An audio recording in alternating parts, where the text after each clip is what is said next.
Make one comment. I told them it's not been very often in my years here that we've lost at home by 20. And when we have, especially to a mid-major, I don't know if I've ever had the same feelings that I have now. I probably was very, very angry if that happened. I remember it's happened a few times. Oral Roberts did it to us. Valpo may have done it to us. But my demeanor would be much different than it is now. I have no problem with what happened today. I think I understand why it happened. And first, I want to give them a lot of credit. They made a ton of shots. And every time we came at them, they came back and made shots. So I want to give them credit. Now, we didn't guard. I mean, they got horse shots, but they made them. The one kid was like X the other night who made every shot. I think he was, what was he, 11 of 11 or something like that? 13 of 13? Wow. So I give them credit. But a lot of what happened was I caused, and I have no problem with it. I've got a young team. With Braylon gone, we have no one that's played. You know, JC's played a little here and there, X has played a little here and there, Brad's played a little here and there, but all in minor roles. And so this is a learning process. They're learning a lot. I'm learning a lot about them.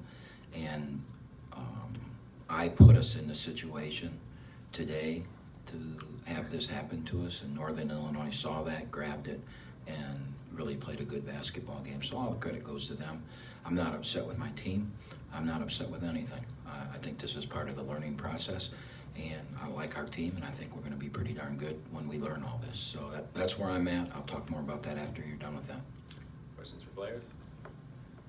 Braden, are you going to be a 75% three-point shooter your entire career in college? You know, that'll be the plan, I guess, but you know, I'm just trying to do whatever to help the team win right now, and right now shots are going in. So He's going to make the next one. That's all he worries about. That's why he's so good. He doesn't worry about that. He worries about the next one. Javen, your name to the all-tournament team, what's that mean for you? It's a good honor, but I mean, we come out 3-0 like we wanted to, so we came out with a loss today, so it kind of sucks.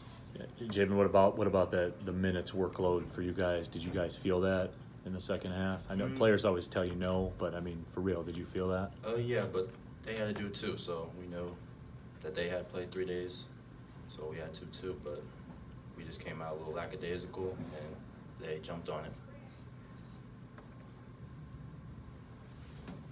Thanks, guys.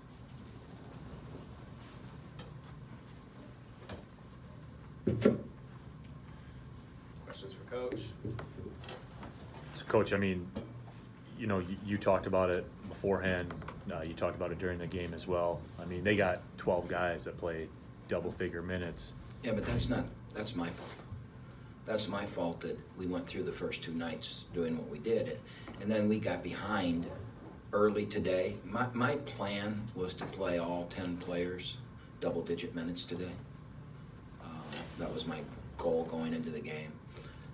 My plan yesterday was to play 9 guys double-digit minutes. And I wasn't going to play Stan unless it merited it.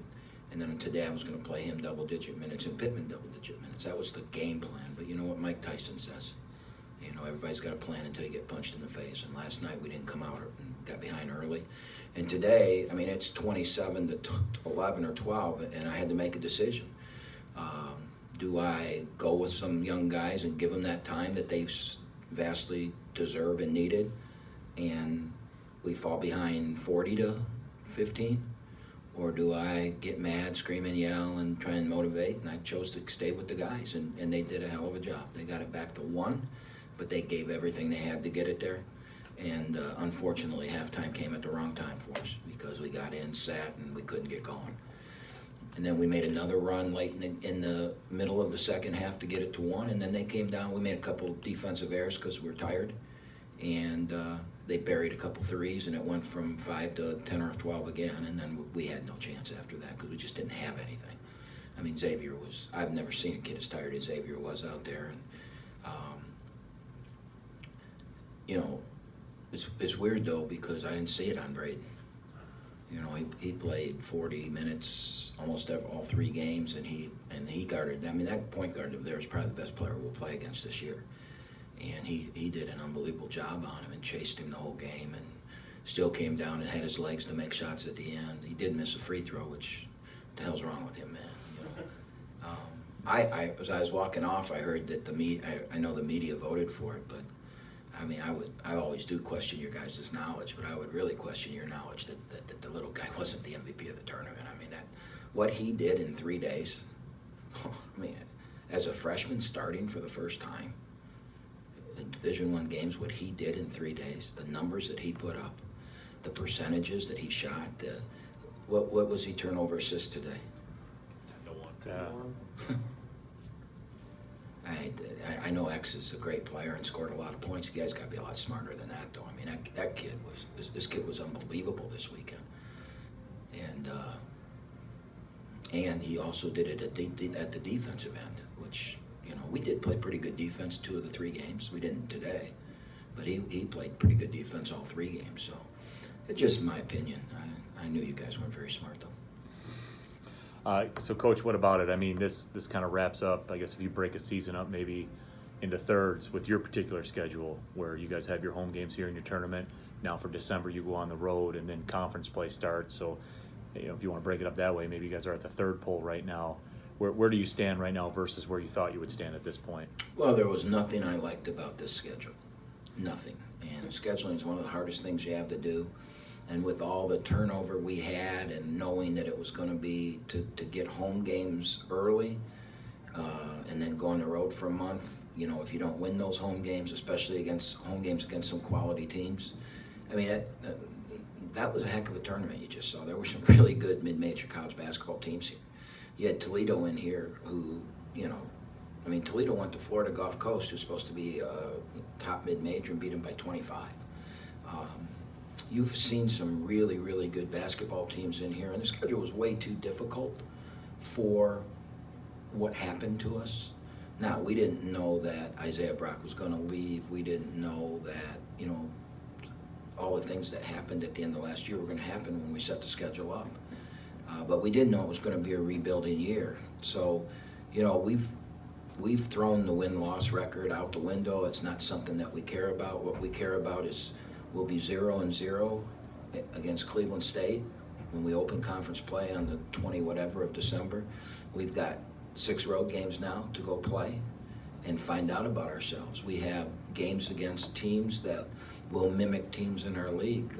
You know, we go to Fairfield, we go to Xavier, which is not going to mimic anybody in our league. That's just we got to make some money somehow. And that's a money-making game for us and a chance for our players to play in one of the best arenas.